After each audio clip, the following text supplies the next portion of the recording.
রাজপথ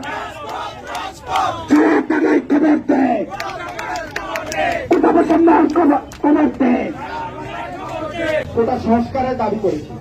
আপনারা দেখেছেন সরকার এবং সরকার প্রধান সহ তারা কত পরিকল্পিত ভাবে এই সংস্কারকে তারা বাতিল করে চালিয়ে দিয়েছেন। সেটা তারা আগে থেকে পরিকল্পনা করেই চালিয়ে দিয়েছেন, কারণ তারা জানেন কোটা সাংবিধানিক ভাবে পুরোপুরি বাতিল হবে না।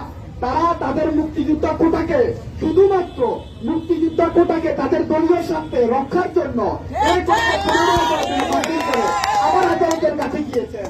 আজকে হাইকোর্ট রায় দিয়েছেন, আমাদেরকে পুলিশরা বলছেন যে আপনাদের দাবি নাকি মেনে নিয়েছে। মানে 2018 সালে যে কথাটা বলেছেন হাইকোর্টও সে একই কথা আবার বলছেন। তার মানে যে পরিকল্পিত নয়, এটি স্ক্রিপ্ট করা একটা বক্তব্য নয়, অবশ্যই এটি স্ক্রিপ্ট করা একটা বক্তব্য।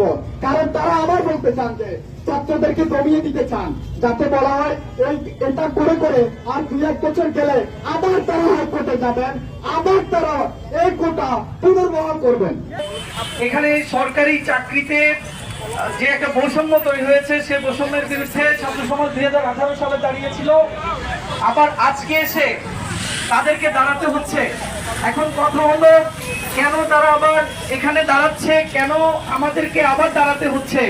এটি তো একটা মীমাংসিত বিষয়। কিন্তু দেখুন, 2018 সালেও ছাত্ররা বলেছিল যে কোটার একটা যৌক্তিক সংস্কার চাই, এবং আজকে এসেও বলা হচ্ছে কোটার একটা যৌক্তিক সংস্কার চাই। আমরা সরকারের বিভিন্ন মহল থেকেও শুনতে পাচ্ছি তারা বলতেছে যে এটার পক্ষে তারা, অথচ তার কোনো নমুনা আমরা দেখতে পাচ্ছি না। সত্যিকার অর্থে এখানকার মুক্তিযোদ্ধারা তারা কিন্তু 30% কোটা সমর্থন করেন না। আমরা এই দেশের মুক্তিযোদ্ধাদের সম্পর্কে জানি, তারা অনেকে সার্টিফিকেট পর্যন্ত নিয়ে নাই, ঘৃণা ভরে প্রত্যাখ্যান করেছে। এই দেশের মহান মুক্তিযুদ্ধে যারা অংশগ্রহণ করেছে তারা কখনো লোভে তাদের সুবিধার জন্য এই মুক্তিযুদ্ধে অংশগ্রহণ করে নাই।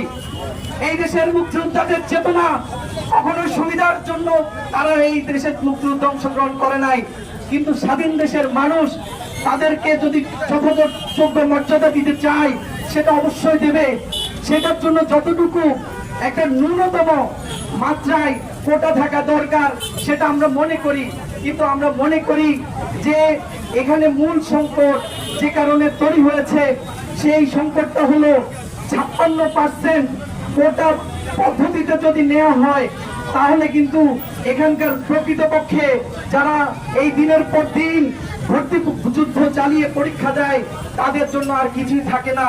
বন্ধুগণ, আমরা বলতে চাই এখানে প্রতিবন্ধী নারী সহ বিভিন্ন পিছিয়ে পড়া জনগোষ্ঠীর জন্য যৌক্তিক মাত্রায় কোটা রেখে এই কোটা সংস্কার করতে হবে, এবং মুক্তিযুদ্ধ কোটাকে অবশ্যই বাতিল করতে হবে। পোষ্য কোটা কোনোভাবে রাখা চলবে না। এটি আমাদের প্রজন্মকে আরেকটি প্রজন্মের সাথে সাংঘর্ষিক হিসেবে দাঁড় করিয়ে দিয়েছে। আমরা মনে করি এটা এখানকার প্রশাসন এবং নীতি নির্ধারকদের একটা ষড়যন্ত্র। এটা করার মধ্য দিয়ে এই দেশে কোনো মতে ভালো কিছু দাঁড়াবে না। এই দেশে যদি সাম্প্রদায়িক চেতনার বিকাশ ঘটে সেটাও এই ধরনের দুর্নীতির কারণে হবে।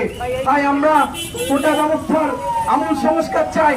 পাশাপাশি আমরা বলতে চাই এই দেশে এই যে বিরাট বেকার জনগোষ্ঠী, তাদের যদি কাজ দেওয়ার যথাযথ ব্যবস্থা না করা হয় তাহলে এই আজকে কোটা কালকে এটা সেটা দিয়ে, এগুলো দিয়ে বা একটা সংকট তৈরি করে একটা সংকটকে সামনে এসে এনে আরেকটা সংকটকে ধামা চাপা দেওয়ার যে প্রোপাগান্ডা, এটা দিয়ে বেশি দূর একটা দেশকে এগিয়ে নেওয়া যাবে না। দালালি না রাজপথ,